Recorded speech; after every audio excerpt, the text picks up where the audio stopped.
Hey, what's up? Chris from Shone Roofing. Today we are going to be removing a stack, replacing the plywood, and replacing the shingles. All right, let's get to it.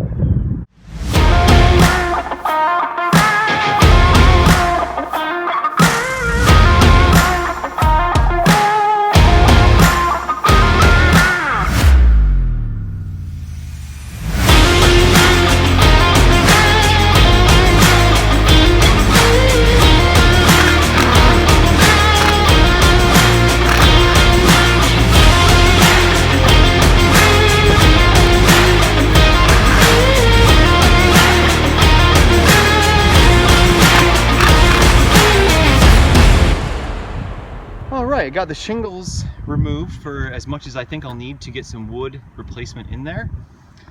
And I tried to take out all full shingles so I can just slide new ones back in, make it nice and easy for myself when I'm done. Okay, so we got the vent pipe pulled out, came out nice and easy.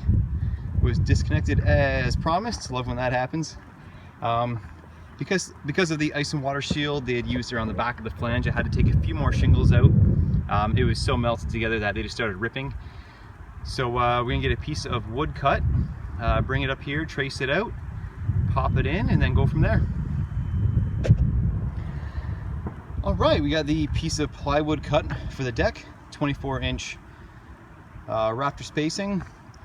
The problem with doing something like this is once you get the ends fastened, you're still gonna have big time flex in the middle. It's not fastened right now, but it will be.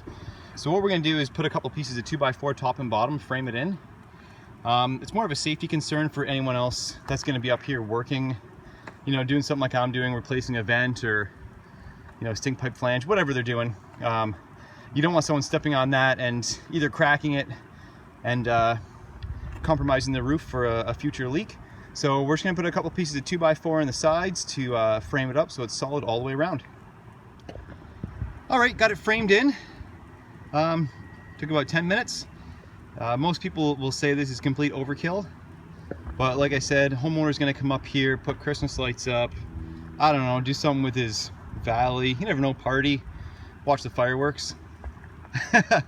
So I don't want to take a chance that you know, someone's gonna step on that wood, their foot's gonna go through and sprain an ankle, whatever can happen, you know. So it takes a couple minutes, put the wood back on. I mean, you can see I can stand on it and there's no give. So that's one way to do it. Put a piece on each side. You could put a piece down the middle, do a single piece if you wanted to support just a little bit more. But definitely worth framing in if you're doing a little scab. It is a 3/8 plywood, which I'd like to mention. If it was 1/2 inch, it'd be a lot stronger. I'd still probably do it. But with the 3/8 plywood, it's so weak. You know, you gotta toughen it up a little bit. So yeah, we're almost there. Let's finish her up. All right, next step after the plywood is replaced and secured is reinstalling the vapor barrier. So I had some leftover BP vapor barrier from our last job. The important thing is to make sure that we tuck it up under the existing. So make sure it's under there. You have positive slope all the way around, tucked under shingles here, on both sides in the vapor barrier. And just tack it down for now, and now we'll grab the shingles.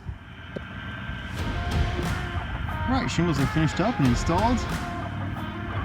Alright, patch finished. Plywood solid, shingles are done, like it was never there. For more videos, hit that subscribe button, ring the bell. See you next time.